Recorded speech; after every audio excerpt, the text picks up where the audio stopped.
시우쌤의 수학 개념 사전 히스토그램에 대한 이야기 한번 해보도록 할 겁니다. 우리 지난 시간에 도수 분포표 배웠었던 거 기억나시죠? 그죠? 그걸 가지고 우리가 히스토그램이라는 친구도 만들 수가 있어요. 히스토그램이 뭐냐면 이렇게 생긴 막대 그래프라고 하는 친구들도 있는데 막대 그래프랑은 달라요. 다릅니다. 막대 그래프랑 비슷한 듯 보이지만 다른 친구예요. 이 히스토그램, 볼게요. 히스토그램이 뭐냐면 여기 있는 가로축에는 각 계급의 양끝값을 세로축에는 도수를 차례대로 표시를 해가지고 이렇게 직사각형, 막대라는 표현을 안 쓰죠. 직사각형이라는 표현을 써요. 직사각형 모양으로 나타낸 그래프를 우리는 막대 그래프가 아니라 히스토그램이라고 이름을 붙여줄 거예요. 오케이. 히스토그램이라고. 다시 한번 보도록 하겠습니다. 가로축에는 계급의 양끝값. 계급의 양끝값. 예를 들어서 여기 계급이 한 50 끊긴다 칩시다. 5 이상 10 미만, 10 이상 15 미만, 15 이상 20 미만, 20 이상 25 미만. 이렇게 각 계급의 양끝값을 이렇게 해놓고 거기다 이제 세로축에는 도수를 표시하는 거죠. 이거를 뭐 학생수라고 할까요? 예를 들어 학생수 1명, 2명, 3명, 4명, 5, 6, 7명. 여기가 막 7명 이렇게 여기까지 표시하고 얘는 8, 9명 막 여기까지 표시하고 그래가지고 요렇게 가로랑 요렇게 세로를 하는 가로와 세로가 되는 요렇게 직사각형을 꽉 채우게 만든 요런 그래프를 우리가 히스토그램이라고 붙여줄 겁니다. 오케이? 그럼 우리가 요거를 그리는 방법 한번 볼게요. 그리는 방법 한번 연습을 해보고 이미 그려진 히스토그램을 가지고 통계 자료는 해석하는 것도 굉장히 중요합니다. 해석하는 문제도 한번 보면서 정리해 보도록 하겠습니다. 자, 지금 요거 문제 보이실까요? 다음은 지윤이네. 이거 너무 크게 했네. 미안. 지윤이네. 지윤이의 지난 한 달 동안 하루에 사용한 휴대폰 데이터 사용량을 조사해 나타낸 도수분포표예요. 이 도수분포표를 가지고 우리는 히스토그램으로 나타낼 수가 있어요. 봅시다. 나타내 볼게요. 나타내보고 히스토그램의 장점? 이런 것도 한번 알아봅시다. 자, 봅시다.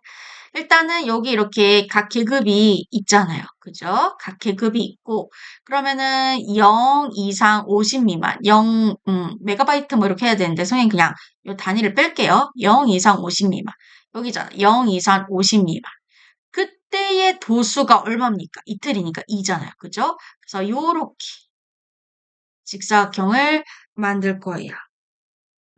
이렇게 직사각형을 만들 겁니다. 원래 좀 색칠된 직사각형을 그려야 되는데 그냥 이 선에 이렇게 직사각형 그릴게요. 그냥.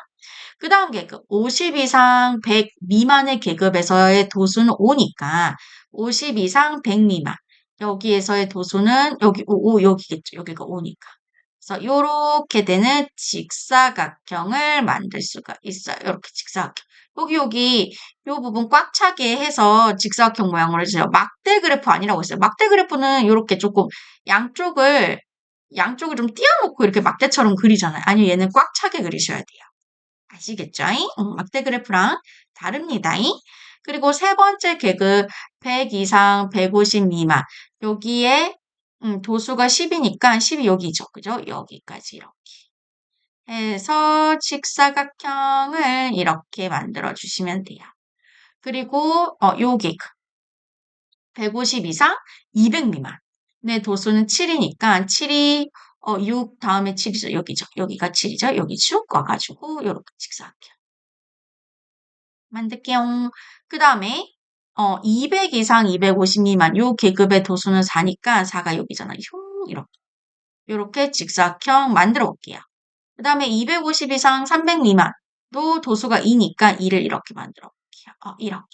이렇게 히스토그램을 그릴 수가 있어요. 어떻게 그리는지 감이 오시겠죠? 이렇게 히스토그램을 그려주시면 되고 이미 그려진 히스토그램을 보고 해석하는 문제를 보기 전에 왜 굳이 도수 분포표를 히스토그램으로 나타내서 표현을 하나요? 우리가 통계 자료는 우리 입맛대로 어떤 해석을 하고, 그리고 내가 조사한 자료를 상대방한테 잘 보여줘야 되는 게 목적인데, 요거의 장점을 볼게요.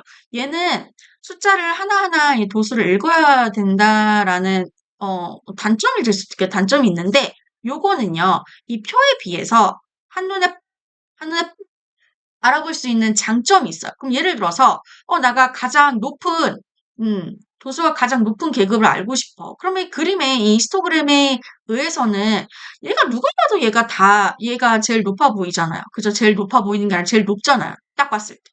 그럼 요 계급에서 도수가 가장 높네. 그럼 그때 계급은 요렇게 되네. 그때 도수 얼마가 되네. 이런 사항들을 한눈에 푹 알 수 있는 장점이 있는 거예요.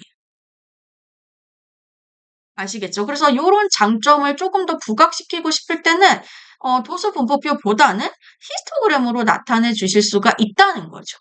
이렇게 사용하실 수가 있다는 거예요. 요런 장점 때문에. 오케이?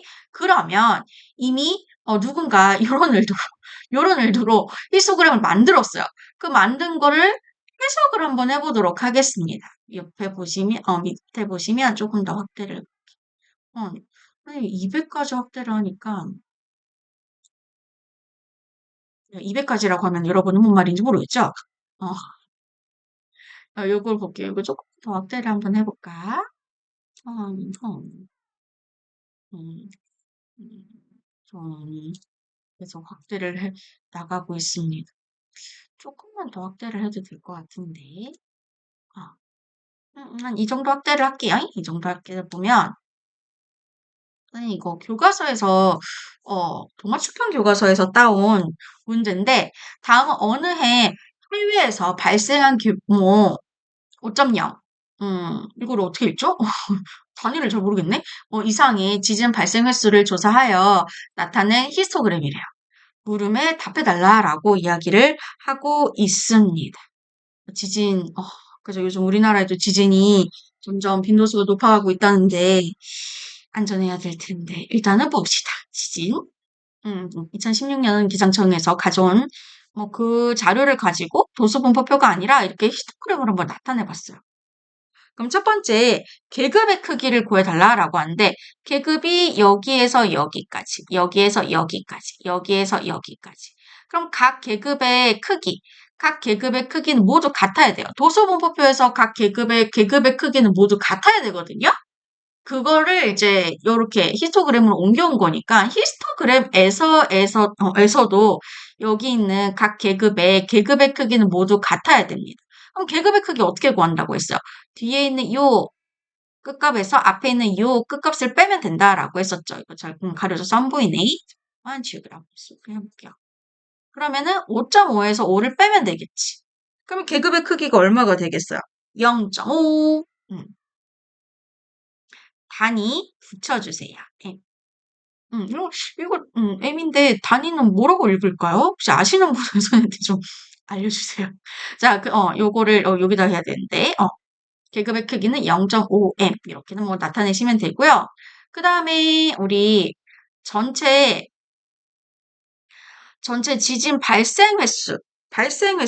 그럼 여기에 도수의 총합이 전체 지진 발생 횟수가 되는 거잖아요. 도수의 총합. 그럼 어떻게 해야 돼? 다 계급의 도수들 읽어서 더 하셔야 됩니다. 그지? 그러면은 읽어볼게요. 여기는 이렇게 도수가 10이 되고요. 얘는 도수가 25가 되고요. 얘는 도수가 15, 16, 17, 18이 되는 거 맞네? 18이 되고요. 얘 같은 경우에는 그대로 따라가면 여기가 10, 11, 12, 13 이렇게 되네요. 옆에 눈금 잘 읽어주셔야 돼요. 얘 같은 경우에는 10이 되고요. 얘 같은 경우에는 3이 되고요. 얘 같은 경우에는 1이 되네. 그죠? 그럼 다 더합시다. 더하기 빼기 할 때, 더하기 하실 때는 우리, 앞에서 배웠던, 1학기 수학에서 배웠던 교원 결합 적절하게 이용해 주시면 계산 빨리 가실 수가 있어요. 선생님 어떻게 할 거냐면 일단 10 더하기 10, 20 할 겁니다. 그리고 1의 더해서 1의 자릿수가 0, 이 맞춰지도록 선생님은 하는 편이긴 한데, 봅시다. 또 뭘 더해줄까? 여기 3이랑 1 더하면 4잖아요. 4랑 13을 더하면 17이잖아요. 그죠? 그럼 17이랑 18이랑 25랑 한꺼번에 이렇게 더해봅시다. 한꺼번에 더해주시면 여기 더하면 15가 되고요. 15 더하기 15는 20이 되고요. 2 올라가죠? 그럼 2 더하기 2는 4, 4에서 1 더하면 5, 5에서 1 더하면 6, 6에서 1을 더하면 8 해서 총 발생 횟수, 총 도수의 총합이랑 똑같습니다. 도수의 총합 혹은 전체 지진 발생 횟수는 어떻게 되느냐면 80회 라고 하시면 되겠어요. 굉장히 많이 나오네. 해외에서 나온 거니까. 음. 그다음에 3번. 도수가 가장 큰 계급. 그럼 여기서 이럴 때 좀 도수 분포표보다는 요 친구 히스토그램이 편한 거죠. 도수가 가장 큰 계급은 요 그래프에서 얘가 가장 세로 길이가 높은 게 한눈에 팍 보이잖아요. 그지? 그러니까 요 친구가 도수가 가장 큰 계급이고요. 그 T 계급을 보시면 5.5 이상 6 미만이네요. 그죠? 그래서 5.5 M 이상 6 M 미만 이렇게. 이거 뭐지? 선생님 나중에 검색해 봐야지. 이거 단위 뭔지? 그다음에 4번 볼게요. 규모 7.2 이 M인 지진이 속하는 계급. 7.2 볼게요. 보기 위해서 7.2가 여기 어디 있겠어요? 7과 7.5 사이 여기 있겠죠. 그죠? 지진이 속하는 계급, 요 계급. 그래서 계급 찾았고요. 7 이상, 7.5 미만. 이 계급의 도수를 말해보라고 하니까 그때 도수 10이 되겠죠. 그죠? 그래서 10회 이렇게 해석을 해 주실 수가 있습니다.